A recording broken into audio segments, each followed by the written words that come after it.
Il n'y a aucune stratégie. Aucune. La seule chose que les gens veulent faire à Washington, c'est préserver ce qui existe. En d'autres termes, ils s'accrochent désespérément au statu quo, même si tout le monde sait en privé que nous ne pouvons pas nous le permettre. Nous ne pouvons pas le maintenir. Nous ne pouvons pas le soutenir. Vous savez, c'est assez ironique. Les gens parlent d'un budget de la défense à 1000 milliards de dollars. Mais en même temps, tout le monde voit ce qui se passe au Japon et l'effondrement du marché obligataire. Cela va arriver ici.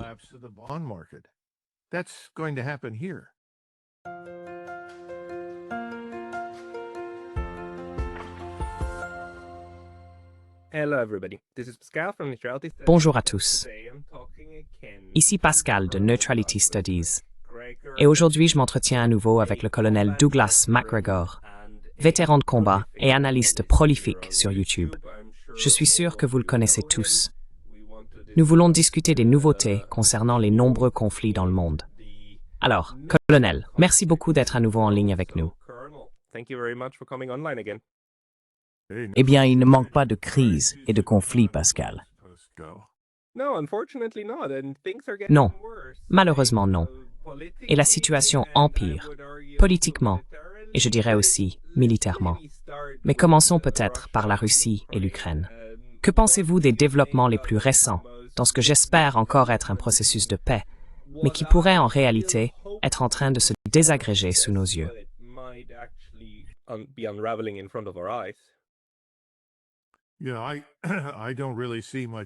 Oui, je ne vois pas vraiment beaucoup de preuves pour un processus de paix impliquant les États-Unis ou leurs soi-disant alliés de l'OTAN.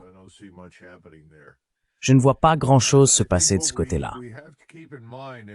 Je pense que ce que nous devons garder à l'esprit et que nous ne comprenons pas du tout en Occident, c'est que l'impératif stratégique fondamental pour le président Poutine, depuis le tout début, de février 2022 jusqu'à aujourd'hui, a été d'éviter scrupuleusement une guerre avec les États-Unis et l'OTAN. C'est quelque chose qu'il ne veut pas et qu'il n'a jamais voulu. Il a donc œuvré pour essayer de contenir le conflit, empêcher qu'il ne s'étende et tenter d'éviter que les Européens n'y interviennent de façon irréfléchie. Maintenant, la différence entre l'Ukraine aujourd'hui, la guerre de l'Ukraine avec la Russie aujourd'hui, et ce qu'elle était en février 2022 est très importante.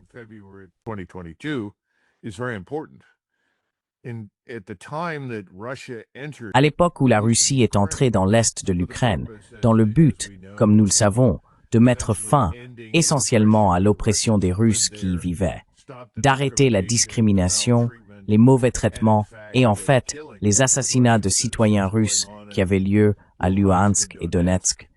La Russie, à ce moment-là, n'était en réalité pas très forte. Elle disposait d'un établissement militaire modeste.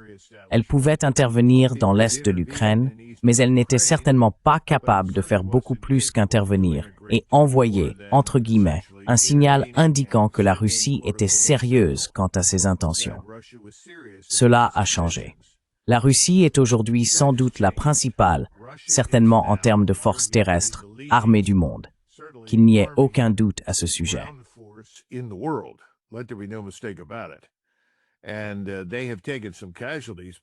Et ils ont subi quelques pertes, mais rien de comparable à ce qui est arrivé aux Ukrainiens. J'estimerais qu'environ 100 000 à 120 000 soldats russes ont été tués. Et quand je dis russes, cela inclut évidemment les forces tchétchènes qui ont rejoint ce combat, ainsi que les vétérans de Luhansk et de Donetsk, des personnes qui se sont battues là-bas dès le début aux côtés des Russes contre les Ukrainiens. Mais les Ukrainiens ont maintenant perdu 1,5 million de personnes. La Russie a développé une base industrielle remarquable, fonctionnant 24 heures sur 24, 7 jours sur 7, capable de répondre à toutes les exigences du champ de bataille, des munitions standards pour l'artillerie jusqu'aux drones sophistiqués, missiles, roquettes et ainsi de suite.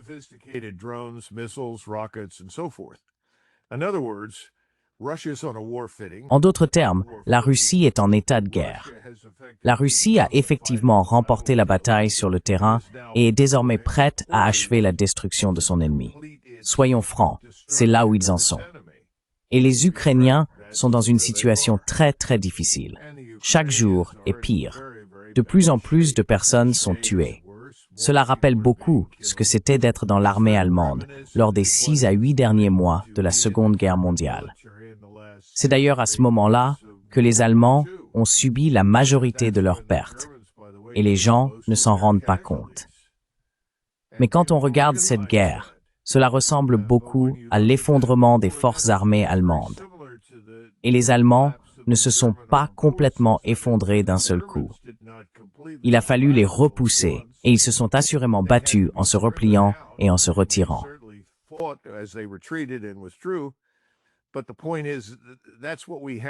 Mais le fait est que c'est la situation actuelle avec les Ukrainiens. Maintenant, la différence, c'est que je pense que les choses ont changé à l'intérieur de l'Ukraine. On entend désormais dire qu'il existe un grand nombre d'organisations ukrainiennes, on peut les appeler des gangs ou comme on veut, qui en fait font désormais obstacle à la conscription forcée des Ukrainiens dans l'armée. Autrement dit, ils empêchent que des hommes âgés, des jeunes hommes, ou tout homme trouvé dans la rue soit ramassé, entassé dans des fourgons, envoyé pour quelques semaines d'orientation, puis tué sur le front Est face aux Russes. Ils mettent un terme à cela.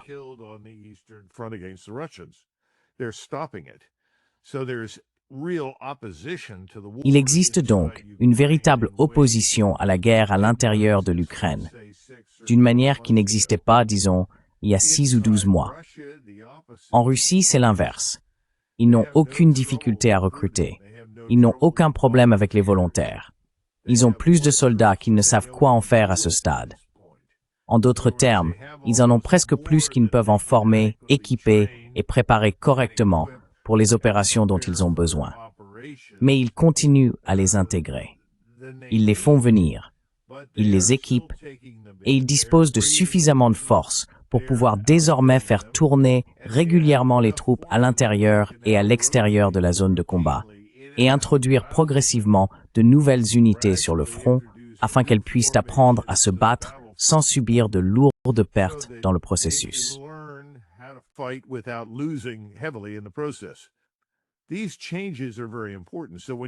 Ces changements sont très importants.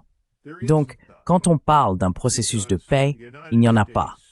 Parce que les États-Unis, dirigés par le président Biden, dans un état de complète et totale, ce que j'appellerais ignorance et arrogance, sont entrés dans cette guerre en disant « Je vais arrêter cela. Je vais forcer Zelensky et Poutine à s'asseoir à la table. » Comme s'il s'agissait d'une dispute de cour d'école, et que deux garçons opposés pouvaient être obligés de s'asseoir dans un coin et de coopérer l'un avec l'autre. Il n'y a jamais eu à Washington de compréhension des complexités de ce conflit, de la façon dont il a commencé, ni des problèmes à long terme.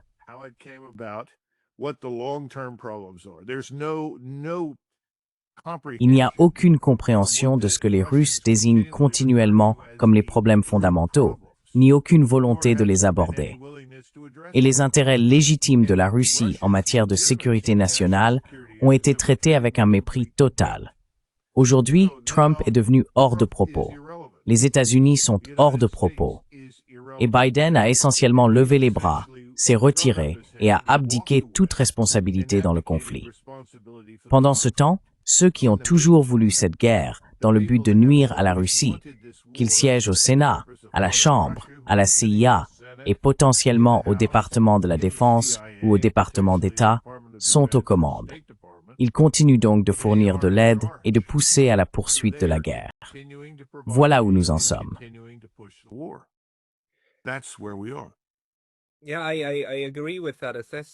Oui, je suis d'accord avec cette analyse. Le fait est que, vous savez, il y a quelques semaines, j'ai parlé à Michael von der Schulenburg. C'est un Européen, un député allemand au Parlement européen. Et il a été, pendant de nombreuses années, négociateur et impliqué dans le processus de paix entre l'Iran et l'Irak. Son évaluation de la situation était que c'est ce que l'on observe généralement dans les processus de négociation de paix, où une partie fait une offre, puis l'autre, et les combats continuent en même temps.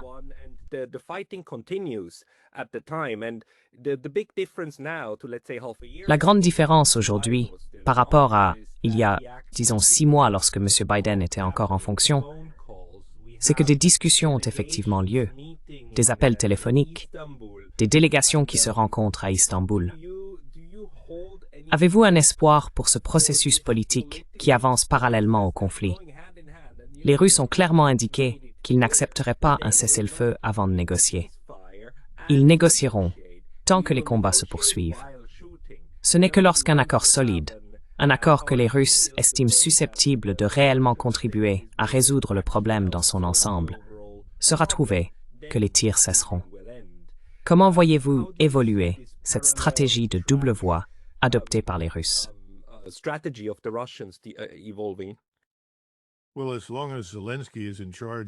Eh bien, tant que Zelensky sera au pouvoir à Kiev avec sa petite bande qui l'entoure, je ne vois aucun espoir de solution, quelle qu'elle soit. Car chaque fois qu'on l'approche, il rend très clair qu'il n'y aura aucune reconnaissance des gains territoriaux réalisés par les Russes. Il n'y aura aucune reconnaissance de la Crimée. Rien de ce genre ne viendra de sa part. Je pense que tant qu'il sera là, il n'y aura pas de paix. Et si vous écoutez Lavrov, qui a parlé hier et a lu un texte pour essayer d'expliquer quelles sont les positions de la Russie, ce n'était pas nouveau. Je veux dire, nous avons entendu ces positions encore et encore pendant des mois. Sauf que personne à Washington n'a écouté, mais le reste d'entre nous, nous les avons tous entendus.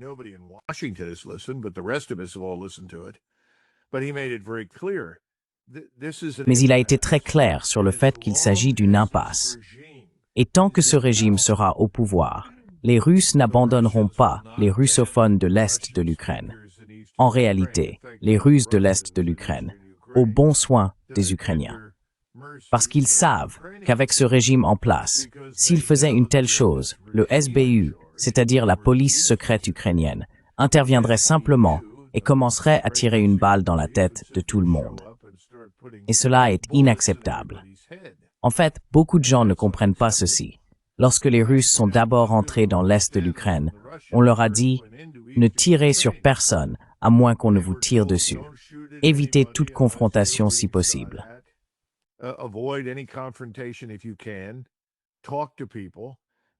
Parlez aux gens. Et donc, beaucoup de Russes sont venus et ont dit « Salut, nous sommes tellement contents de vous voir. Où étiez-vous?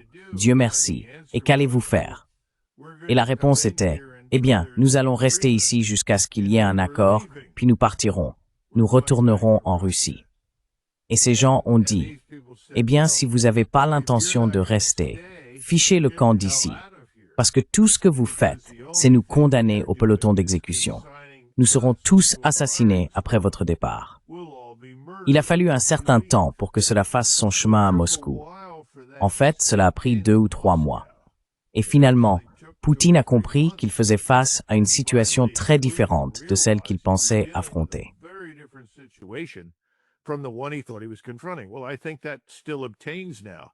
Eh bien, je pense que c'est toujours le cas aujourd'hui, mais c'est désormais très clair. Ils n'abandonnent rien de ce qu'ils détiennent actuellement, et ils ne voient aucune raison de le faire. En fait, ils ont maintenant rendu public ce qu'ils appellent une zone tampon. Et si vous regardez la zone tampon, cela correspond à presque tout ce qui se trouve à l'est du Dniepr, plus Odessa. Eh bien, quelle surprise! J'attendais cela depuis 2 ans. C'est le minimum vers lequel nous nous dirigeons, et rien ne changera cela. Et notre ami Zelensky va continuer à parler comme s'il avait une chance d'inverser la situation ou une chance d'arrêter cela, tant que nous continuerons à le soutenir.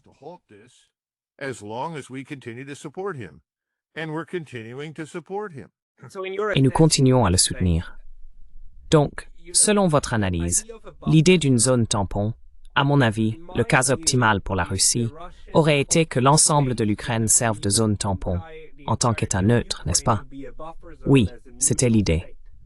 Et maintenant, il semble que les Russes renoncent à cela et disent « D'accord, si nous ne pouvons pas avoir une grande zone tampon, alors nous voulons au moins une zone tampon militaire de 150 à 200 km, afin de nous assurer que même les roquettes les plus rapides ne puisse pas nous atteindre très rapidement, n'est-ce pas?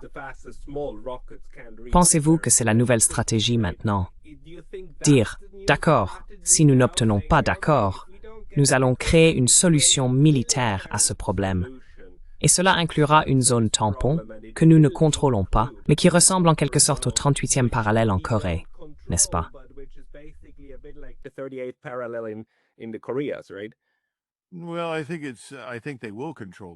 Eh bien, je pense qu'ils vont en prendre le contrôle.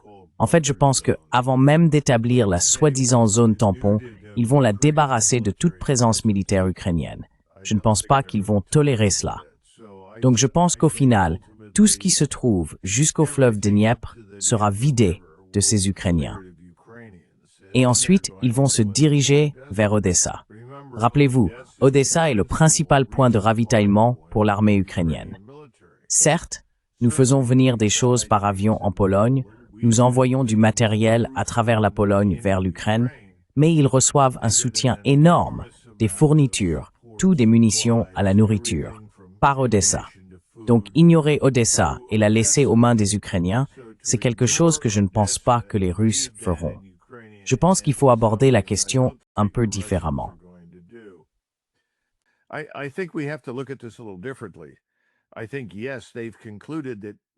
Je pense que oui, ils en sont arrivés à la conclusion suivante. Pour quelle raison devraient-ils croire quoi que ce soit de ce que nous disons? C'est la première question. Regardez ce qui s'est passé avec les accords de Minsk. De toute évidence, Poutine y a souscrit, et ils ont ridiculisé le président Poutine, soyons honnêtes. Poutine et Lavrov ont eu l'air ridicules et stupides. Ils ont cru ce que Merkel, Obama puis Trump disaient. Tout cela n'était que des balivernes. Cela n'a jamais eu le moindre fondement. Donc, si vous avez déjà suivi cette voie avec l'affaire de Minsk, qu'allez-vous croire, à moins de traverser le fleuve et d'expulser ce régime à Kiev? Et pour l'instant, je ne pense pas qu'ils aient décidé de le faire. Mais je crois qu'ils s'en rapprochent chaque jour un peu plus. Mais ce qu'ils ont décidé, c'est que tout ce qui se trouve jusqu'au fleuve sera sous contrôle russe.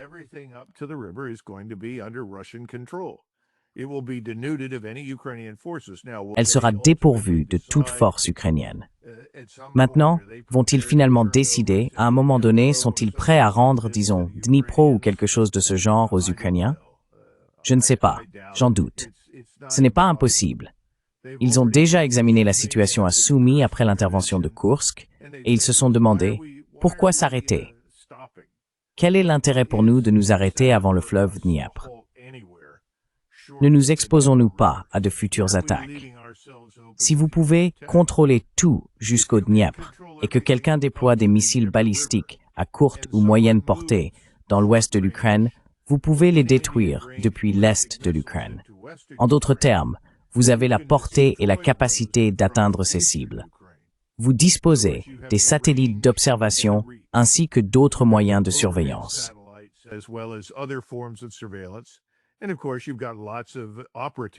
Et bien sûr, il y a beaucoup d'agents sur le terrain qui vont décrocher leur téléphone portable et vous dire ce que vous voulez savoir.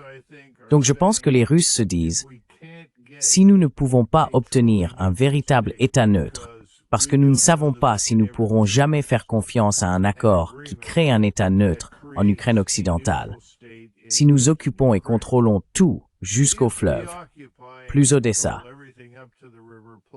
nous aurons probablement le contrôle de la région si nous en avons besoin. En d'autres termes, si nous devons attaquer vers l'ouest, si nous devons détruire quelque chose que nous voyons là-bas, si nous voyons les choses évoluer comme nous l'avons observé par le passé, alors nous pouvons attaquer. Donc je pense que c'est un peu la réflexion en coulisses. Je spécule, je ne reçois pas d'informations de l'état-major général russe. Cela rendrait la vie beaucoup plus facile. Mais l'essentiel, c'est que je pense que c'est là où en est la mentalité en ce moment.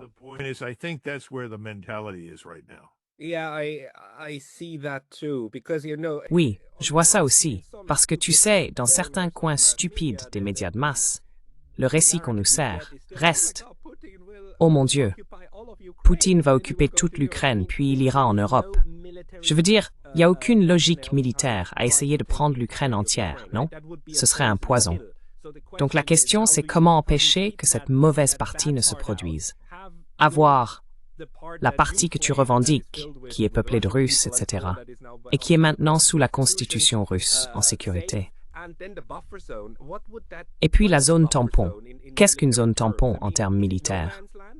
Est-ce un no man's land ou est-ce un territoire ukrainien, mais sous contrôle militaire absolu de la Russie? Comment doit-on imaginer cette zone tampon? Qu'est-ce que ce sera? Je veux dire, les Russes ne chasseraient probablement pas tous les civils de cette zone, non?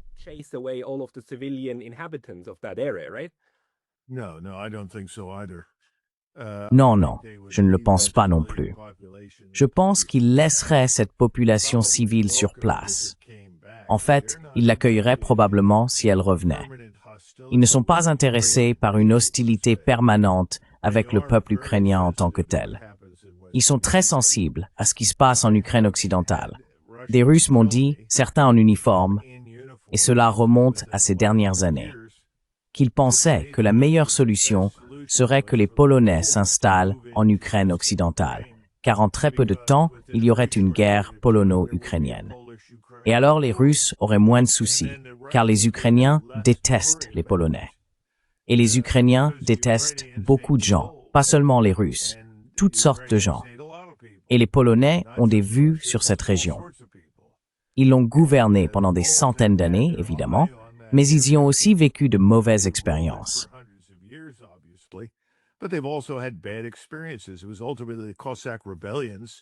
Ce sont finalement les rébellions cosaques qui ont tellement affaibli la Pologne qu'elle a fini par disparaître de la carte, car elle n'arrivait plus à se gouverner elle-même.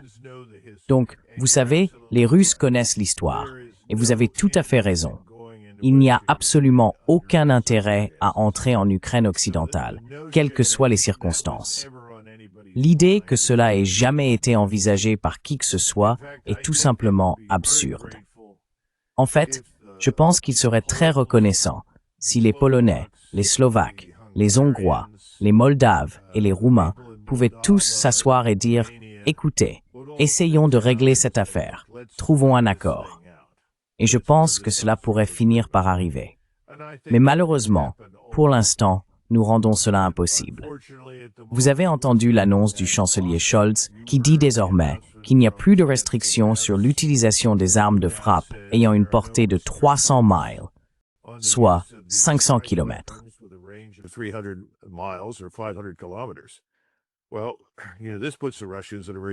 Eh bien, vous savez, cela place les Russes dans une position très difficile.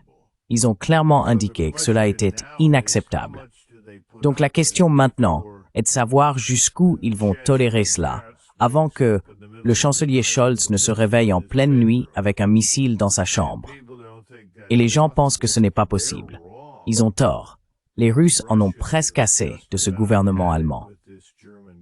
Et les Russes ne comprennent pas nécessairement comment ce gouvernement peut se comporter ainsi, alors que l'immense majorité des Allemands ne veut rien avoir à faire avec cette guerre en Ukraine, tout comme l'immense majorité des Polonais ne veut rien avoir à faire avec elle. Ils attendent que ces peuples changent de gouvernement. Je le sais de sources sûres. Ils ont dit clairement, laissez-leur du temps. Ils mettront quelqu'un d'autre au pouvoir, quelqu'un de raisonnable. Mais ce n'est pas Strouroving. Le problème, c'est que même si 80%, 85%, 90% de la population est contre la guerre avec la Russie, si vous parvenez à pousser la Russie à tirer les premiers coups, alors vous aurez cette guerre. Je veux dire, c'est ce qui est arrivé à l'Ukraine. C'est comme ça qu'ils ont obtenu cette mobilisation massive, et ainsi de suite. C'est ainsi que les factions néoconservatrices ont réussi à déclencher la guerre au départ, en faisant en sorte que l'autre camp franchisse la première grande frontière, n'est-ce pas, et avance.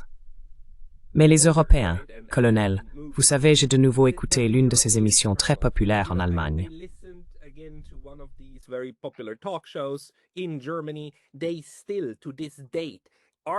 Ils continuent, encore aujourd'hui, d'argumenter en disant « Oh, nous ne pouvons pas récompenser la Russie avec des territoires. » Récompenser.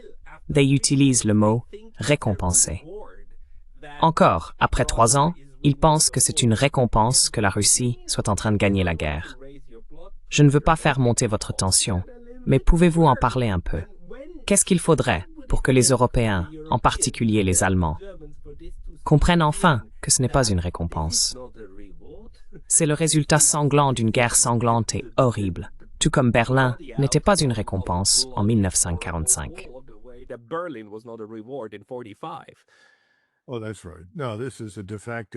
Ah, c'est vrai. Non, il s'agit d'une reconnaissance de facto de ce qui existe et qui n'est pas réversible à ce stade, ni ne devrait l'être, franchement, compte tenu des intérêts de la Russie. Je pense, et j'ai beaucoup d'amis en Allemagne, et je leur parle, comme tu le sais, ils me disent qu'il y a eu un changement radical dans l'opinion publique allemande. Tout d'abord, les Allemands en ont assez de tous les étrangers présents dans leur pays, pas seulement des musulmans. Ils en ont aussi assez des Ukrainiens qui sont en Allemagne, tout comme les Polonais en ont assez des 3 millions d'Ukrainiens dans leur pays. Beaucoup de gens ne le savent pas, mais c'est un point intéressant à noter.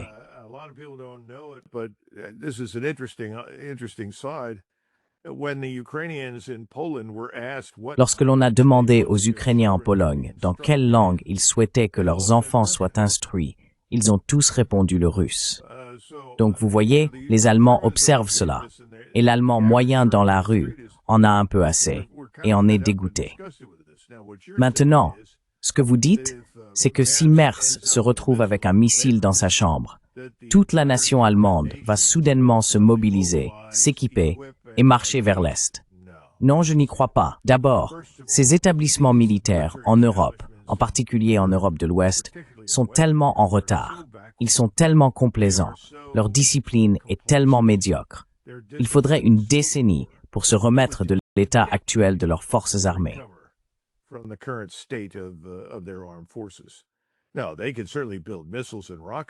Ils sont certes capables de fabriquer des missiles et des fusées. Mais là encore, il ne s'agit que d'un échange avec les Russes. Regardez la taille de la Russie. Regardez la taille de l'Allemagne. Ce serait un échange très court. Je ne vois pas les Allemands faire cela. Je pense que les Allemands sont de plus en plus mécontents de Merz et des autres. Et ce qui est intéressant, c'est que cela a été formidable pour l'Alternative für Deutschland. L'AfD en a énormément profité, mais elle est aussi continuellement exclue du processus politique. On la tient à l'écart de tout.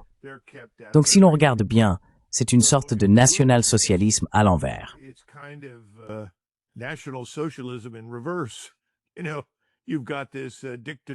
Vous savez, il y a ce régime dictatorial à Berlin qui veut poursuivre des politiques fondamentalement contraires aux intérêts de la nation allemande. Et il reste au pouvoir. Le seul parti qui s'oppose absolument à la guerre avec la Russie, à la désindustrialisation, à la destruction de l'économie allemande, et qui a reconnu l'inutilité et la stupidité de tenter de constituer une force armée en ce moment pour combattre la Russie, ne peut pas accéder au processus décisionnel. Est-ce que cela va durer éternellement? Non, je ne le pense pas. Je crois que ce qui va se passer, c'est qu'ils finiront par accéder au pouvoir.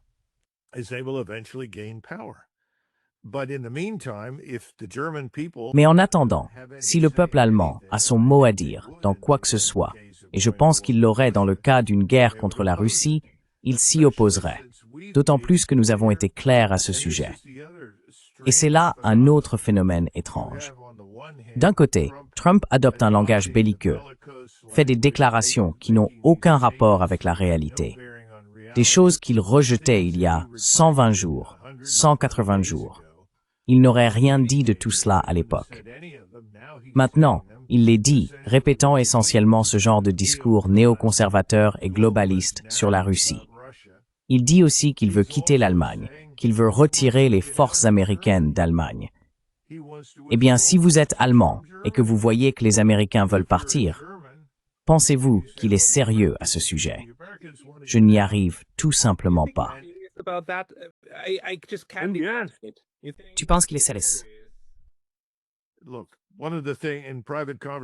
Écoutez, l'une des choses, lors d'une conversation privée avec lui en novembre 2020, il a été parfaitement clair sur le fait qu'il était on ne peut plus sérieux. Et ce n'était pas la première fois. Il pense depuis longtemps que les Européens devraient être leurs propres premiers intervenants.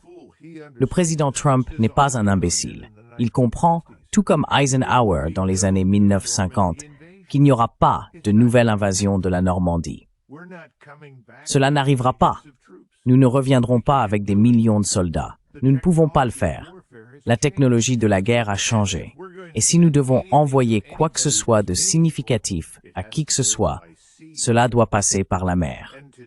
Et aujourd'hui, tout convoi traversant l'Atlantique ou le Pacifique avec de grandes quantités de troupes et de matériel sera repéré et finalement détruit, soit par des frappes de missiles de précision lancées depuis le sol ou les airs, soit par des sous-marins.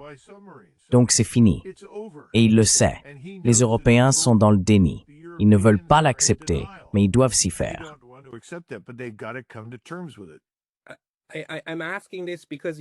Je pose la question parce que la stratégie américaine consistant à avoir des bases militaires partout dans le monde ne me semble pas changer. Retirer les forces d'Allemagne serait énorme, car une grande partie du commandement américain, y compris l'AFRICOM, etc., est basée en Allemagne. Il serait bien plus facile de commencer, disons, par la Finlande et la Suède, qui n'ont obtenu des accords de base avec les États-Unis que l'année dernière. Ils pourraient annuler cela, mais cela représente 15 et 17 bases américaines respectivement, soit plus de 30 nouvelles bases dans les pays nordiques. Ce serait bien plus facile à annuler, mais je n'entends personne en parler.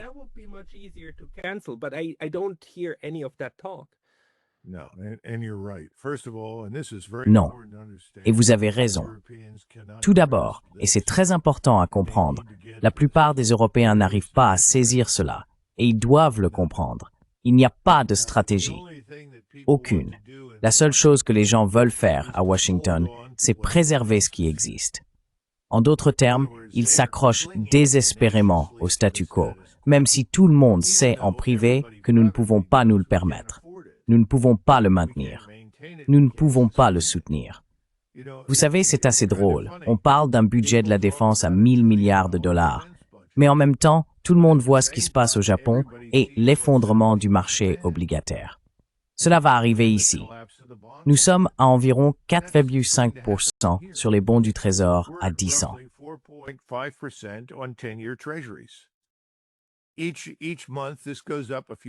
Chaque mois, cela augmente de quelques points. À un moment donné, cela va grimper rapidement, d'une manière que nous ne pouvons même pas imaginer aujourd'hui. Mais cela arrivera, car nous n'avons plus le contrôle. Vous pouvez baisser les taux d'intérêt, et le rendement des obligations du Trésor augmente quand même, parce que les gens ne veulent plus investir chez nous. Nous avons vendu des bons du Trésor à 2 ans. Même cela va maintenant devenir un problème. Plus personne ne veut acheter les obligations à 30 ans. Et maintenant, les Japonais nous ont dit, « Écoutez, nous sommes dans une situation très difficile. Ne le prenez pas mal, mais nous allons nous débarrasser de vos bons du Trésor. Nous allons nous en séparer. Ils ne valent plus rien. » Les Chinois vont faire la même chose.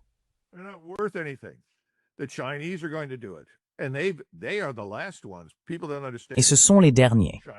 Les gens ne comprennent pas cela. Les Chinois ne veulent pas devenir la monnaie de réserve. Ils sont très heureux de nous laisser ce rôle. Ils l'ont toujours été. C'est un autre mythe, la Chine maléfique qui voudrait conquérir le monde et dominer l'Asie. Vous savez, si les Chinois voulaient vraiment dominer l'Asie, il existe une organisation appelée Tokyo. Ils auraient leur mot à dire. Cela n'arrivera pas. Et les Vietnamiens ne le toléreraient jamais non plus. La dernière fois que les Chinois ont défié les Vietnamiens, cela s'est très mal terminé. Écoutez, nous vivons sur l'île fantastique à Washington. Washington, D.C., c'est l'île fantastique.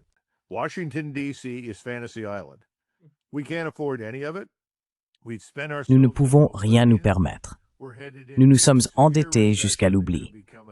Nous nous dirigeons vers une grave récession qui pourrait se transformer en dépression, surtout si nous nous retrouvons en guerre au Moyen-Orient, ce dont nous n'avons même pas parlé. Cela déclencherait une catastrophe ici. Nous continuons à perdre le contrôle de nos industries. Nous venons de vendre le dernier semblant de puissance nationale à savoir United States Steel, au Japon. Je veux dire, personne que je connaissais dans les années 50 et 60. Si je leur avais dit que les Japonais allaient acheter US Steel, ils m'auraient dit que c'était impossible. Tu as perdu la tête. Nous sommes en mauvaise posture, Pascal. C'est la vérité. Donc c'est les États-Unis, vous savez, qui font semblant d'être un avion de chasse, alors qu'en réalité, c'est plutôt un énorme ballon à air chaud. Et quelque chose va finir par céder à un moment donné. Oh, absolument. Tout le monde devrait comprendre une chose. Quand les Britanniques ont-ils quitté l'Inde? Les Britanniques ont quitté l'Inde en 1947, 1948, lorsque le ratio dette-PIB au Royaume-Uni était de 240%. Maintenant, souvenez-vous, si vous remontez aux années 30 et que vous regardez le British General Staff Journal et les discussions qui ont eu lieu avec les politiciens, quelle était la priorité numéro 1 pour les Britanniques? Était-ce de défendre la France contre les Allemands? Non. C'était l'Empire, et c'était l'Inde.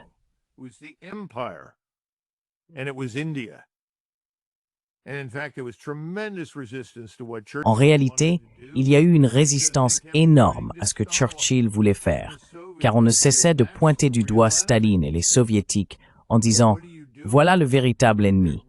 Que faites-vous? Nous n'allons pas tirer profit de la destruction du régime nazi si c'est pour qu'il soit remplacé par les Soviétiques. » Eh bien, nous connaissons tous la suite de l'histoire. Entre-temps, tout ce pourquoi ils affirmaient se battre. Qu'est-il advenu de cela? Cela a disparu. Lorsque la situation se dégrade ici, la première chose que nous ferons sera de réduire les forces à l'étranger et de les rapatrier. Il est bien moins coûteux de maintenir les forces ici que de les maintenir à l'étranger.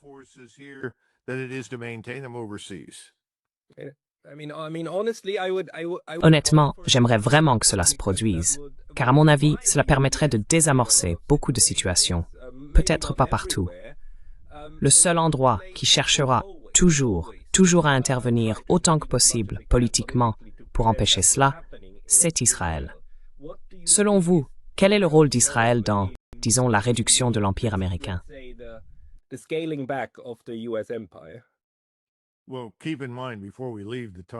Eh bien, gardez à l'esprit, avant que nous quittions le sujet du retrait des troupes, que Washington vient tout juste d'annoncer, l'administration Trump, son intention de retirer 5000 soldats de la péninsule coréenne. D'accord. Jusqu'à présent, nous avons maintenu toutes ces forces en Corée et au Japon à cause de la menace imminente de la Chine. Et tout à coup, nous disons, eh bien, nous n'avons plus besoin de le faire. Le problème, ce que j'essaie de faire comprendre, c'est qu'il n'y a pas de stratégie. D'abord, avant de retirer des troupes, on s'assoit avec ses alliés et on élabore un plan de retrait.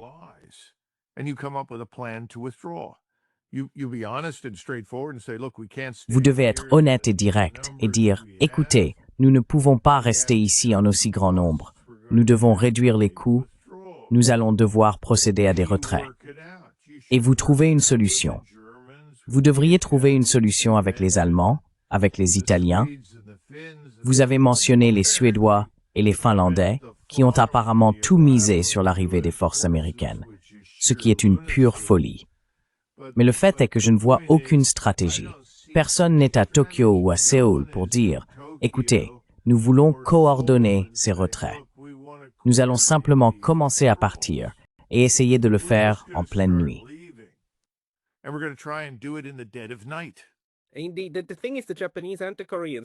En effet, le fait est que les Japonais et les Coréens, tout comme les Allemands et les Européens en général, essaient de faire le contraire. Ils s'accrochent aux Américains, n'est-ce pas? Ils ne veulent pas les laisser partir. Et la situation? La situation coréenne est intéressante parce qu'il existe un accord d'état-major conjoint. En fait, si la Corée du Nord franchissait jamais le 38e parallèle, la personne responsable, le général en charge à la fois des forces américaines et coréennes, serait un général américain. Le général américain commanderait également les forces coréennes. Et cet accord est toujours en vigueur. Je sais que les États-Unis et la Corée ont discuté de le modifier, mais il est toujours en place pour le moment. Ils sont vraiment très étroitement liés, surtout ici en Asie.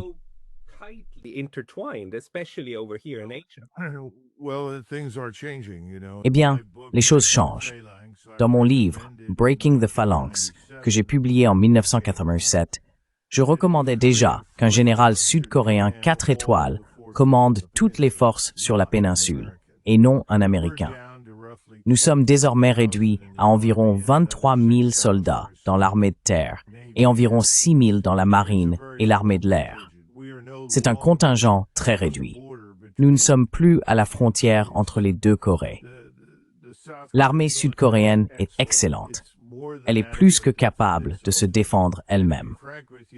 Et pour être franc avec vous, la majorité des personnes ayant une certaine compréhension stratégique de la région ne s'attend pas à ce que la Corée du Nord attaque la Corée du Sud. En fait, ils développent de très bonnes relations avec Pékin. Et la dernière chose que Pékin souhaite, c'est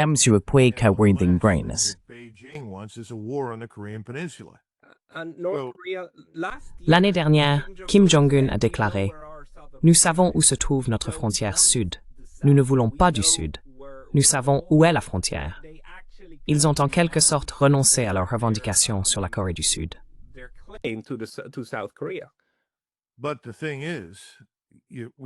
Mais le fait est que nous devons leur parler. Parce que je peux vous dire qu'en Corée du Nord, s'ils voient une évacuation soudaine des forces américaines de Corée du Sud, ils croiront qu'une frappe nucléaire des États-Unis contre eux est imminente. Cela peut vous sembler étrange, à vous et à moi, mais il faut comprendre la mentalité nord-coréenne qui s'est développée là-bas au fil de nombreuses décennies. Ce que vous voulez, c'est un accord qui nous désengage progressivement d'une manière très compréhensible, très évidente et largement surveillée à la fois par le Nord et le Sud.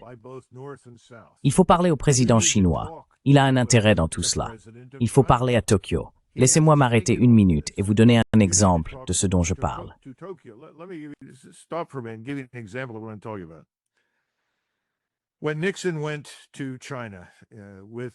Lorsque Nixon est allé en Chine avec Kissinger, après leur discussion, la signature des accords et tout le reste, Deng Xiaoping s'est tourné vers Kissinger et lui a demandé « Êtes-vous allé à Tokyo? Avez-vous dit aux Japonais ce que vous faites? » Croyez-le ou non, la réponse était non. Deng Xiaoping a dit « Vous devriez parler aux Japonais. Vous savez, nous les connaissons très bien. Ils ont un intérêt dans ce qui se passe et vous devriez leur parler. Tenez-les informés. Gardez-les impliqués. Nous, la Chine, voulons de bonnes relations avec les Japonais. » Donc ce que je veux dire, c'est que c'est de la pure stupidité américaine, d'accord? Nous sommes gouvernés par l'arrogance et l'ignorance. Nous sommes dithyrambiques à notre propre sujet. Nous avons une vision irréaliste de nous-mêmes.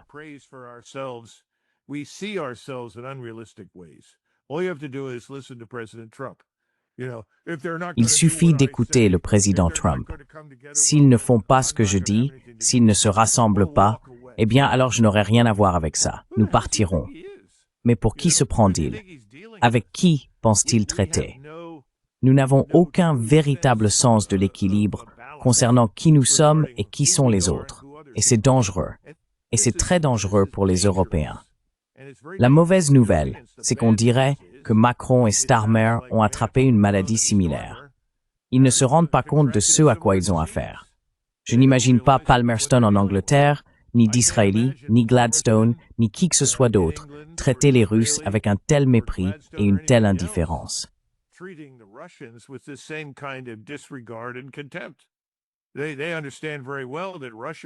Ils comprennent très bien que la Russie peut être beaucoup de choses, mais la Russie est une grande puissance et elle a une influence énorme. On ne la traite pas mal, mais nous, oui.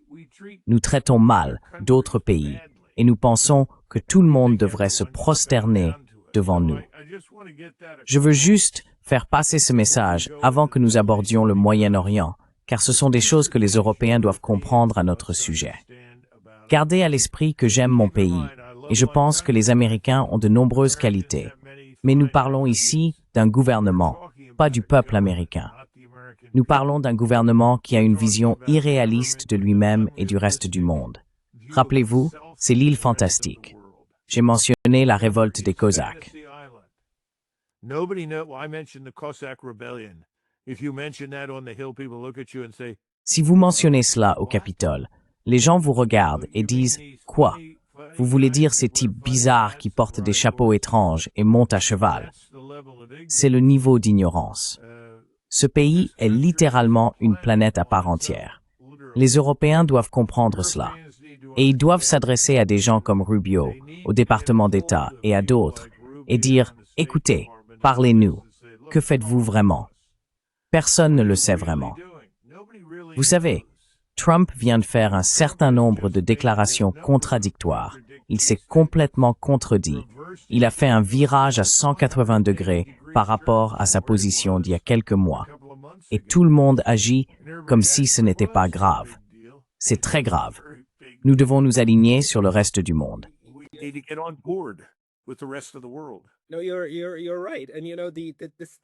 Tu as raison.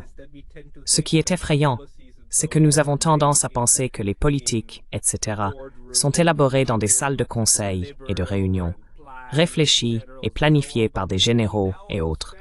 Mais nous comprenons maintenant que non. Ce sont des groupes de discussion WhatsApp. C'est improvisé, et cela fonctionne comme le fait le Bay Browser, surtout dans le cas de M. Trump. Les décisions sont prises sur un coup de tête, au gré de ses doigts, n'est-ce pas? Mais elles ont un impact sur les marchés, un impact géopolitique, et c'est quelque chose avec lequel le reste du monde doit simplement composer. Mais parlons quelques minutes du Moyen-Orient, car les négociations les plus importantes qui s'y déroulent concernent bien sûr l'Iran, afin d'éviter une guerre là-bas. Et je dirais éviter une guerre qui n'aurait même pas... Je veux dire, il n'aurait même pas été nécessaire de brandir cette menace. Mais maintenant, elle est sur la table, n'est-ce pas? Les 60 jours. Et je pense qu'ils sont maintenant passés. Ils sont sûrement passés. Mais que vois-tu se passer dans ces négociations avec l'Iran et la question avec Israël?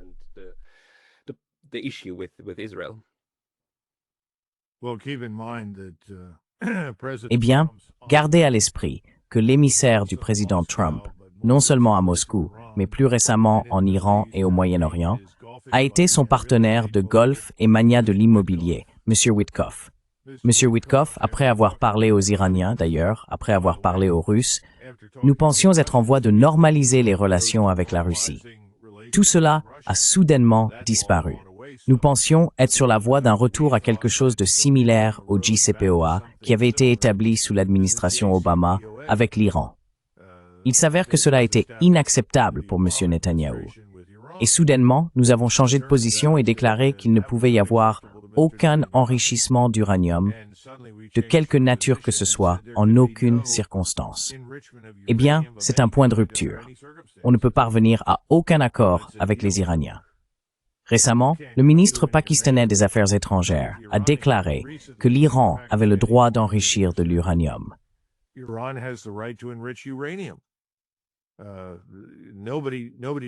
Personne ne conteste cela, et cela ne peut pas faire partie d'un accord. Eh bien, évidemment, les Pakistanais possèdent leurs propres armes nucléaires, tout comme les Indiens.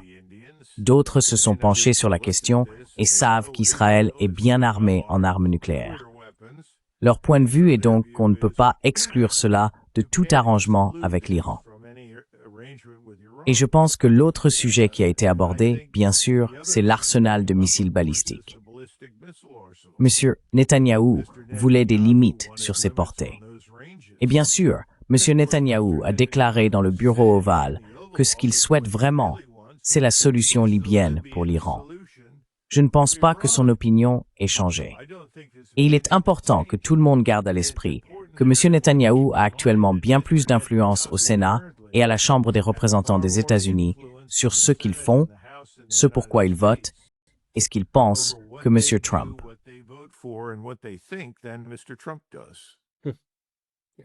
C'est très triste. Mais je veux dire, on regarde le nombre de standing ovation, oui, oui. Et Gaza est resté presque complètement ignoré aux États-Unis. Si vous en parlez, eh bien, vous êtes évidemment un antisémite. Si vous suggérez que les États-Unis ne devraient pas soutenir un programme de meurtre de masse et d'expulsion de la population de Gaza, ou d'ailleurs de la Cisjordanie, qui est aussi à l'ordre du jour, vous ne savez pas de quoi vous parlez, et vous devez être un antisémite. Cela m'a surpris, après tout ce temps, que le gouvernement allemand se soit enfin réveillé et ait déclaré que cela était inacceptable pour eux. Ils sont en tournée d'excuses depuis 80 ans, et il leur a été très difficile de prendre une position critique envers Israël. Finalement, ils ont reconnu que c'était mal.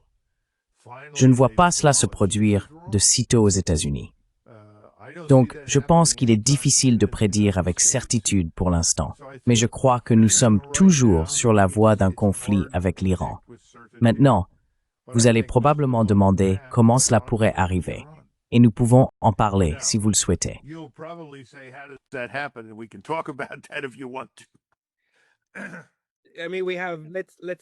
Je veux dire, prenons encore 4 ou 5 minutes, parce que je ne veux pas vous retenir trop longtemps.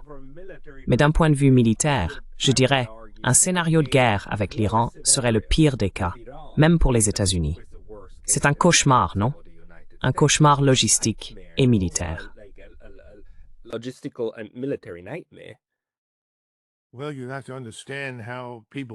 Eh bien, il faut comprendre comment les gens à Washington perçoivent d'un conflit avec l'Iran. La première chose qu'ils vous diront, c'est qu'il n'y aura pas de forces terrestres impliquées. Eh bien, c'est vrai. Nous n'en avons pas à envoyer. Notre armée est lamentablement petite. Elle n'est pas en état de lancer une offensive majeure au sol, nulle part dans le monde en ce moment. Le corps des marines, qui est généralement utilisé pour renforcer ou étendre l'armée, n'est pas en mesure d'augmenter les effectifs de l'armée. Il a connu des changements profonds. Il ne pourrait tout simplement pas combattre dans cet environnement conventionnel à haute intensité. Donc il n'y aura pas de force terrestre. C'est l'argument. Et donc la question est, qu'essayez-vous d'accomplir?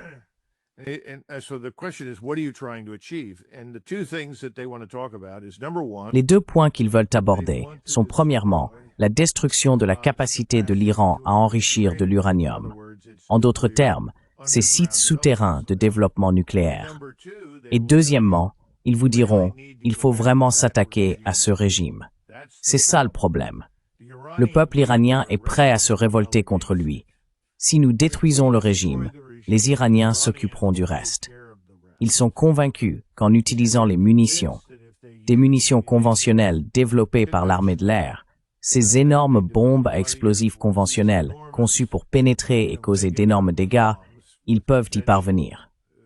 Nous avons vu des effets similaires, par exemple à Beyrouth, lorsqu'ils ont tué le chef du Hezbollah.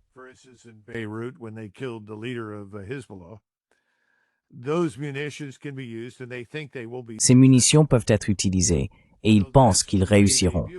C'est ainsi qu'ils voient les choses. Ensuite, ils ajoutent qu'il faut évidemment inclure la flotte et le reste de l'armée de l'air, afin de pouvoir détruire leur défense aérienne intégrée. Et quand on leur demande, êtes-vous sûr de cela? Pensez-vous vraiment pouvoir pénétrer profondément dans leur espace aérien et larguer ces munitions? Oh, bien sûr, absolument. Je pense donc qu'il y a une grande confiance dans la suprématie de l'US Air Force et de l'arsenal aérien et de missiles de la Navy américaine. Ils pensent pouvoir obtenir ce résultat. À l'heure actuelle, il est assez clair que le président Trump ne veut pas de guerre avec l'Iran.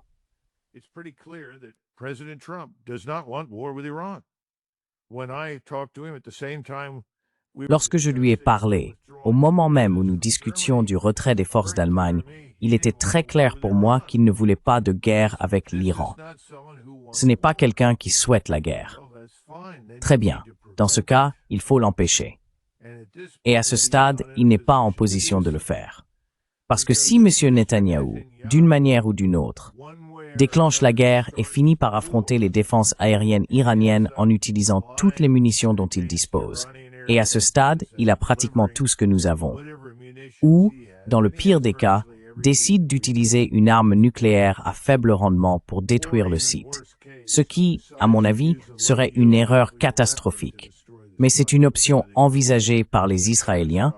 Nous serions inévitablement entraînés dans ce conflit à leur côté.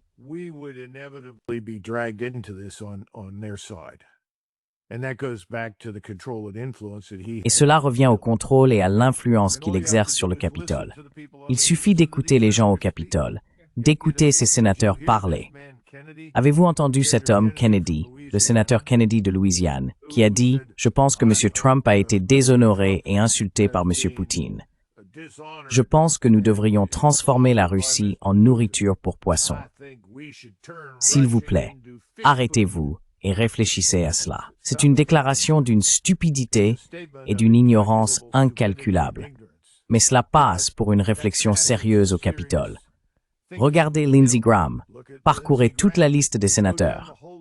Et il n'y a pas que les républicains. Il y a beaucoup de démocrates qui sont d'accord. C'est le parti unique. Le parti unique soutient la guerre, donc je ne pense pas qu'il puisse l'éviter si cela commence. Il devra s'impliquer.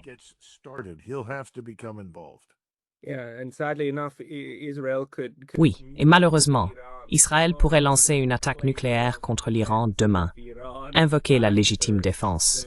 Et si l'Iran répliquait, les États-Unis diraient que c'est inacceptable. Je veux dire, c'est le niveau d'impunité auquel nous sommes arrivés pour Israël en ce moment, et cela cause des ravages.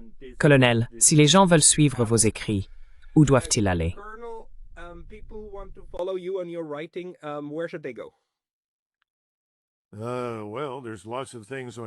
Eh bien, il y a beaucoup de choses sur YouTube. Vous pouvez m'y trouver.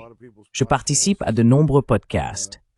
Je ne fais plus partie de Notre pays, notre choix, mais je siège toujours au Conseil consultatif. Cependant, vous ne trouverez pas beaucoup de mes travaux là-bas. Je pense avoir écrit 5 livres, et si vous tapez mon nom sur Google, vous verrez que j'ai rédigé au fil des années de nombreux articles qui abordent beaucoup de ces sujets. J'en ai assez de toujours en parler. Donc, vous savez, tapez mon nom et assurez-vous de bien l'orthographier. C'est M-A-C-G-R-A-G-O. Vous trouverez à peu près tout ce dont vous avez besoin. Maintenant, la dernière chose que je voudrais dire, et c'est très important pour les Européens, n'assumez pas que ce que j'ai décrit restera limité au Moyen-Orient. Les Russes, les Chinois, d'autres, le Pakistan, l'Inde, tous ces acteurs ont un intérêt dans ce qui se passe.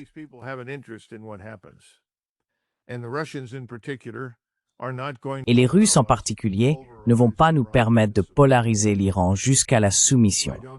Je ne pense pas que les Chinois le feront non plus. Et encore une fois, c'est pourquoi, quand on regarde quelles sont les conséquences et les implications, les Égyptiens, qui sont restés tranquillement à la frontière, ne resteront plus tranquillement à la frontière. Ils attaqueront.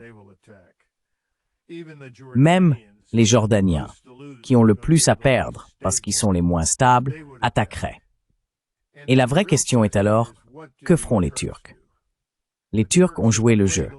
Vous avez vu M. Trump se rendre au Moyen-Orient, vous l'avez vu complimenter M. Jelani, l'ancien chef ou chef adjoint de Daesh, et dire à tout le monde que c'est un jeune homme bien, un jeune homme très séduisant.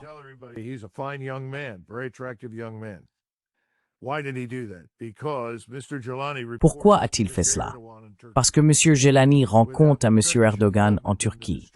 Sans l'implication turque dans la destruction du régime Assad, rien n'aurait changé là-bas. En ce moment, ce qu'il essaie de faire, c'est de maintenir cette alliance de coopération turco-israélienne, car il cherche à s'assurer qu'ils atteignent l'hégémonie sur la région. Eh bien, cela pourrait ne pas fonctionner, car les Turcs ont actuellement une vision différente de leur relation avec Israël. Et cette relation pourrait changer aussi soudainement que la relation germano-soviétique a changé en juin 1941. Donc il faut garder tout cela à l'esprit.